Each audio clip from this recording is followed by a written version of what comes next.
Yes.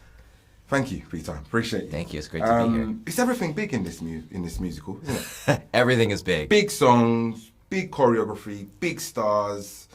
It made me wonder, innit? Like, I got your sense of fervour when you got on the stage at the premiere. Yes. And I understood where you was coming from, you know, with kind of how you were speaking about the cast and just being a part of the journey. So I just wondered what it was like for you beyond what you shared at the premiere, the good, the bad, the indifferent. It's a big thing to pull together. Yeah, it is big. It's a big world. I mean, Wizard of Oz means so much to so many people. And then Wicked means so much to so many people for so long time. So everyone was there knowing that we had a task at hand, that it was so important to pay homage, but also to have a new message, because all Wizard of Oz and Wicked have messages for a new generation. And so we knew that where we are right now in the state of the world, that we have to imbue confidence and to reinstate optimism and to dream big was really important for us. And yet, at the same time, where the movie really shines is it's in its simplicity and its intimacy of those silent moments. The moment as the Oz does, the moment where they first meet, and where they leave at the end, where it's just so quiet. So in a weird way, the bigness is in service of making sure that the small intimate moments play as quietly as possible. And I have a lot of gratitude. My heart is very full. The fact that we were here at this moment, Ariana, Cynthia, at this moment, to really tell this story the way we think it should be told. Elphaba is framed as the villain, but I don't think she is. And I wondered who, in your perspective, do you think is the real villain in this story? Well, I don't want to give away too much, but I love the question in the beginning, which is, how does wickedness happen? Is someone born with it, or is it thrust upon you? And I think we explore that question throughout this movie. I also don't know what the word wicked really means to everybody, because some people it could mean evil, but also wicked could mean wicked smart. It could also mean someone who's standing up for themselves, because people don't like it when people stand up for themselves. It's uncomfortable. So I think that we all have wickedness and we all have goodness in ours. And every day we choose to be who we need to be. We're in negotiation of those choices every day. This from the small things of talking to somebody at a coffee shop to making a movie. How we treat people is all that. So I think we all decide how we're going to be that day, and hopefully we choose more days that we're good and kind than wicked, I hope. And in this movie in particular, let's be real, Madame Morrible was pretty darn wicked by the end. I think so. You're pushing a narrative that, for me, is easy for the wider audience to empathise with, because the character's green. But all the challenges are that which, I guess, ethnic minorities, black people specifically, could sing a song, a sixpence about, to be honest with you. Yeah. So I just wondered what your thoughts were on delivering the narrative in this way so that it's more palatable, easy for a wider audience to digest. Is that interesting? Is that interesting, just the question itself? That sometimes we need a fairy tale to get access to people to actually care about another person? Isn't that interesting that Cynthia Erivo, one of the very few people to play Elphaba, is coming in here, and how she says words just feel different.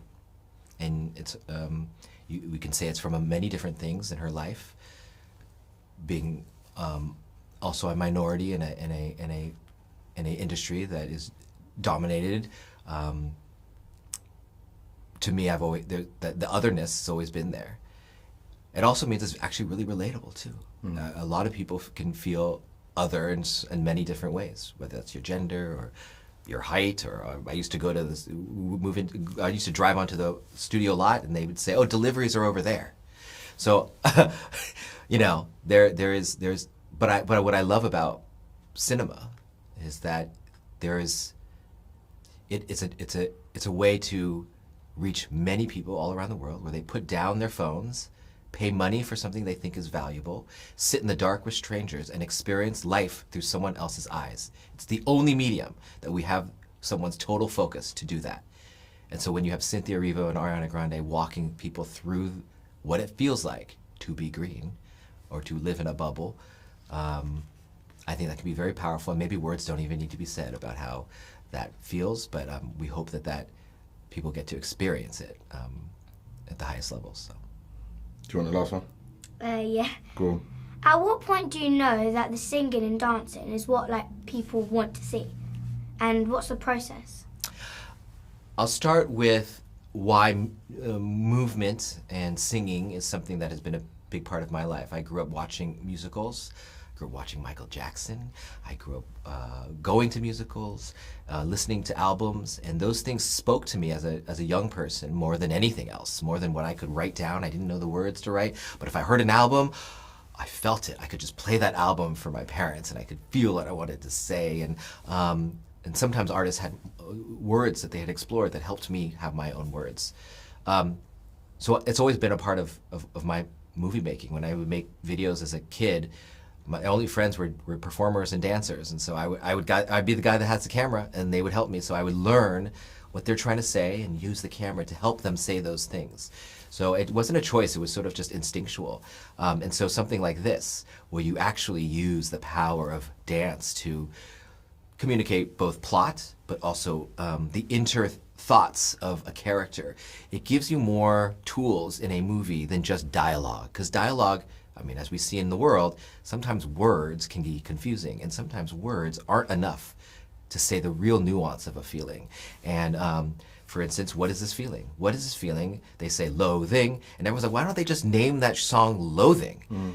But in my mind, and we talked about this a lot with our choreographer, Christopher Scott, and our team, and everybody, and the actors, that they may think it's loathing, but actually, the feeling is we resist the person that's going to change the rest of our lives. For good or for bad, we resist that person. It's not necessarily loathing. And I love that a dance can both have words that say something, but maybe what we're watching in it says something else.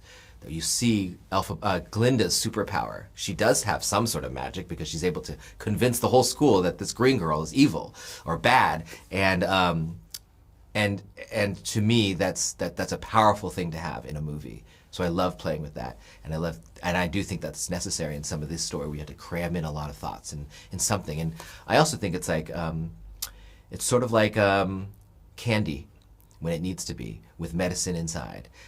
That movement can communicate culture and it can communicate a lot of stuff but seems fun to watch. But when you actually look a little closer, it's saying a lot more. So whether it's in the Oz Dust, where Elphaba has to find her space, and rather than just her dancing, like she's like kind of learning her body and getting comfortable with her body, and to me that can go a long way. So it means a lot to me. Appreciate your time, Jon. Thank you. Thank Appreciate you. you. Great questions. Thank you so much.